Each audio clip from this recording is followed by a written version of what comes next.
So a situation that comes up all the time right now is people get in these bidding wars and they're competing against somebody who has waived their financing. Absolutely. What do you recommend there? Yeah. Do you work with them and say, hey, no, here's the deal. You're in the Seattle market. If almost all my deals this year, they've had to waive their financing. Yeah. And how risky is that? If we approve you, it's not that risky. But if you're not approved, it can be risky. So have a conversation. Not pre-qualified, but fully underwritten. Yeah, fully underwritten. So maybe explain the difference there. So pre-approval would be I get an application, I run a credit report. I, as a loan officer, look at their income, assets, and credit, and I say, I'm going to issue you a pre-approval letter. You can go buy this house for $750,000 with 10% down. Yeah. But it's subject to the financing contingency, because when you make an offer, there's the three contingencies, right? The financing, the appraisal, and the inspection contingency. But this financing contingency, the seller's not going to want that because they're going to have more than one offer. Yep. Right? 99% of the time, there's going to be more than one offer, and somebody's going to come in and they're going to waive all those contingencies. Not just one. They're going to waive all of them. It's happening all the time. We'll take it. Yeah, we'll take it. We'll pay over asking. We're waiving all our contingencies. And so every time I talk to a buyer, I tell them, your agent's probably going to tell you this if you haven't had this conversation. Some of them have had it. Most of them haven't had it when they're talking to me. And so I tell them, if you want to compete, you're gonna need to do this. So we'll do the standard pre-approval up front, but that's really not good enough in this market. You need to get a full underwritten. And so then we'll do that for them. And so then if you do waive your financing contingency, you've basically got their earnest money on the line. Yeah. Which I am seeing higher and higher earnest monies because that is another component that helps your offer look stronger. Competing. Yeah. Yeah. Yeah. And so if you can't get your financing, you maybe lose that $25K, that $50K. And I've seen clients that are really concerned about it. They're like, well, what if you don't close our loan on time? Well, what if this happens? And I'm like, well, we're going to close your loan on time. You just get us the documents that we need. And once you're approved, there's not much we need after that.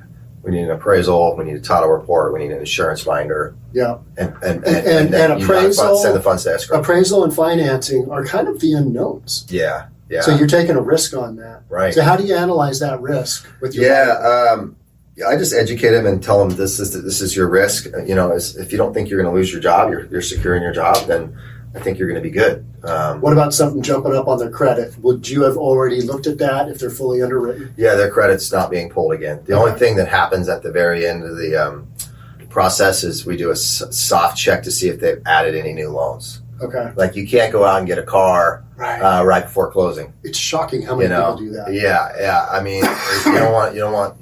And I send a list of do's and do nots during that. Here's the do's. Don't do this. Yeah. Don't go out and buy anything. Don't go out and buy furniture. Don't go out and buy this. Oh, I'm buying furniture for the house. I just put it on the Home Depot card. It's $10,000. Don't do that. Yeah. So. Yeah. Just bought a new car. Yeah. I wanted myself for getting a house. Most people I talk to, they're I'd say 95% are smart enough not to do that. But some people, you always hear that story of somebody. Yeah. So what I'm hearing you say is the critical piece to this puzzle is to be fully underwritten before going into this process. Yeah. So you can write an offer where you waive.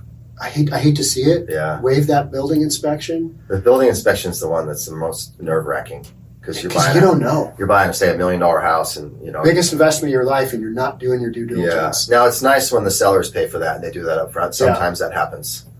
But then again, that's a report that they ordered from their inspector. Right. Who may have been kind to the home. Yeah. We don't know. Yeah. If you don't have the opportunity to get your own inspection. Right. So, but that's just how hot this real estate market still is. Yeah. And as far as appraisals, I don't know, you own an appraisal company, but I've had several properties this year appraised for more than they paid for it. And they paid over asking. Yeah. Isn't that crazy? And so it's kind of a surprise. It's like, wow, you paid $100,000 over asking, and that property appraised for an extra $25,000 above what you paid for it. Things are closing. It's not a lot, but it's some. Things are closing so quickly now that we've got that data out there. There's so many cash sales. Yeah. And those are the winners. Those are the high bidders. Yeah. I call them the winners and simultaneously the losers You know? Hey, you're the winner. Well, like my client the other day who didn't get this house in, North Kirkland, Kenmore area, I was like, you know what? You lost this house, but you won. Because if you'd had to pay what that guy paid, it's not a good deal for you.